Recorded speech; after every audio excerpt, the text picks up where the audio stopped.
Everyone is predicting something a little bit different in 2026.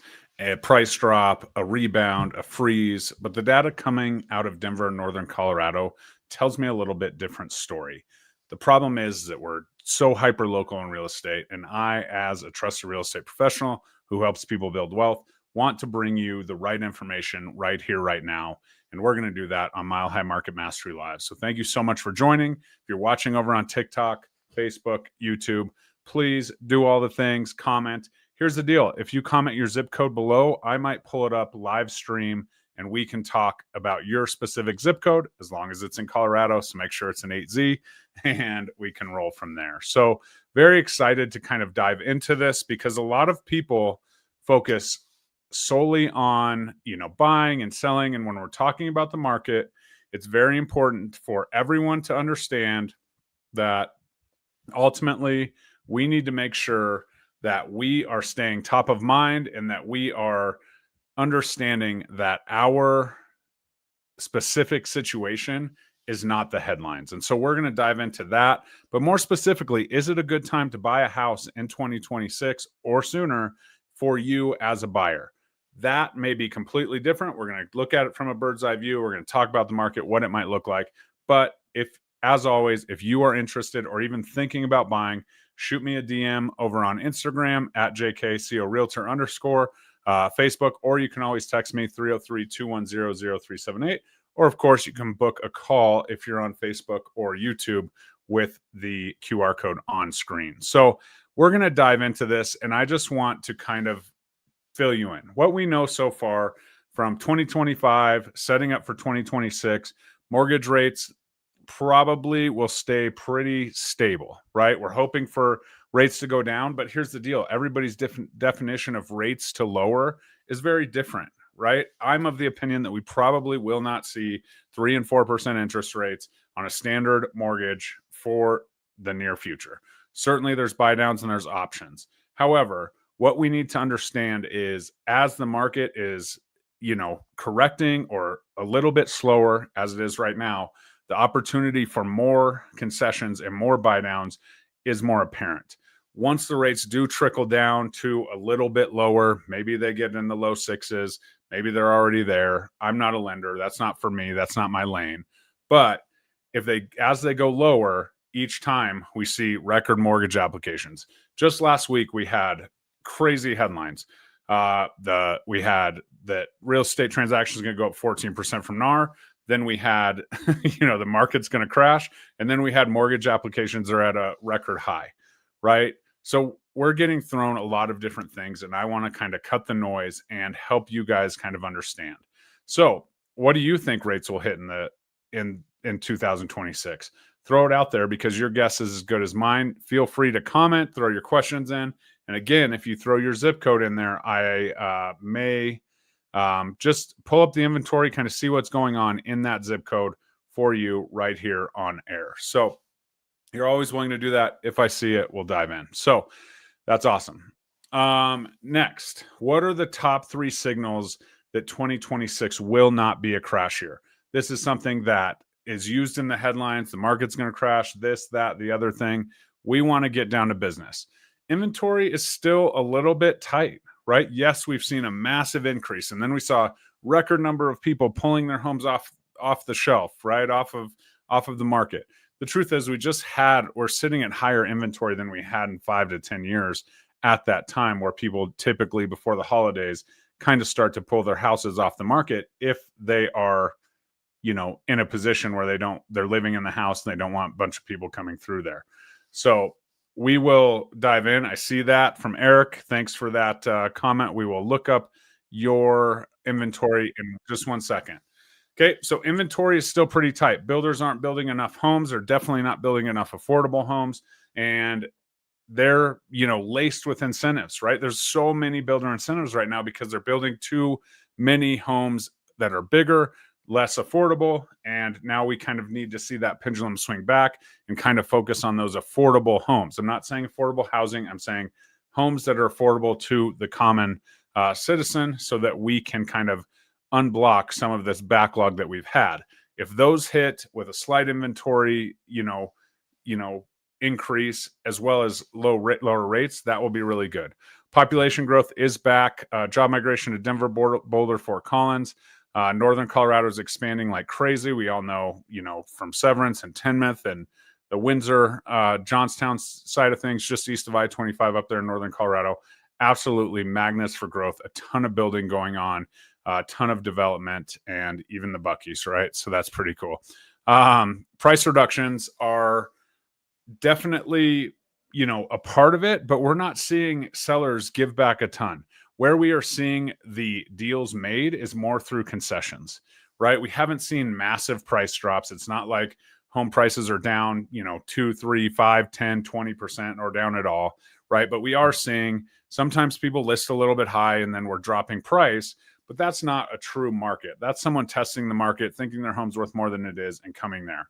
When you look at it and you back up, the pricing is going to be, 0%, it's going to stay flat, or, give or take 1 or 2%, depending on the zip code you're in overall, when we're really looking at the close price.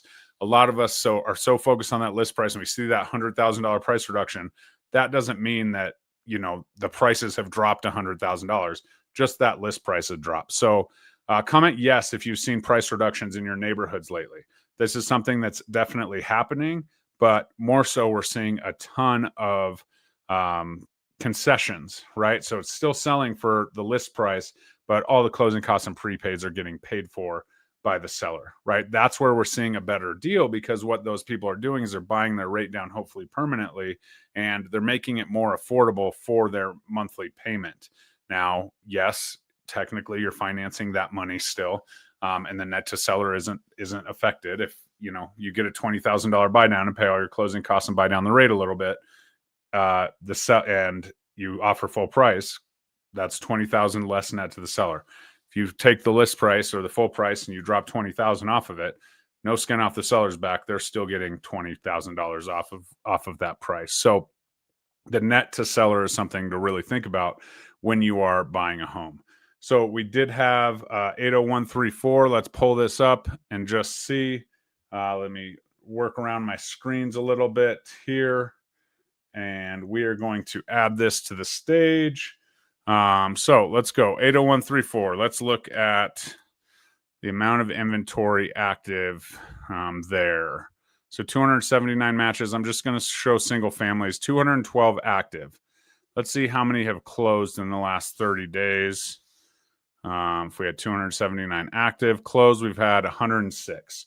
So we have, a pretty good difference there, 160 homes. Let's look at the active homes first versus the closed the last 30 days. Perfect. And you can't see this over on TikTok, but if you do head over to YouTube, Mile High Market Mastery, you can check this out. But what we're looking at here is active properties for sale. You have a $12 million property over there, and stemming all the way down, 80134 to, I love the outliers, sorry guys, all the way down to 490. So a pretty large gap there. But like I said, 290, homes there. And if we kind of scroll through some of these and look, let's look at some of the days on market. 117, right? 20. These are at the lower price points for those active. 47. 22 days on market, 210, 20, 76, 47, 569. That one's been on for multiple years. 51. So as we can see here, you have all kinds of different opportunities. And the reason that I wanted to pull this up, and thank you, Eric, for throwing that out there, and we can just look at this on the fly, is there's lots of opportunity. If this home's been on the market for 20, 30, 90 days, there's a large amount of opportunity for you as a buyer, whether that's now, after the holidays. But if you are looking to get a deal and you're waiting for those rates to come down, they're sitting right in front of you, right? We have that opportunity right there to make that happen. So that was kind of a cool on the fly situation there. Let's jam back out here and see if we can get back to it. So that's what we're looking at. You see, there is homes for sale. There's almost, 2 homes active for every one that closed in the last 30 days. That's a huge sign for buyers to get out there. And it's not just that zip code, it's zip codes across, the state for sure. And so make sure we're really looking at that. So when we see that, definitely you see a raised inventory. There was times where I would pull that zip code up and we'd probably have 20 to 30 houses active and 50 sold in the last month, or maybe even 100 when things were really going, right? So what could actually make prices drop? If we're talking about a crash and, buyers are worried that they're going to get in and the market's going to crash, what could we actually have a price crash from?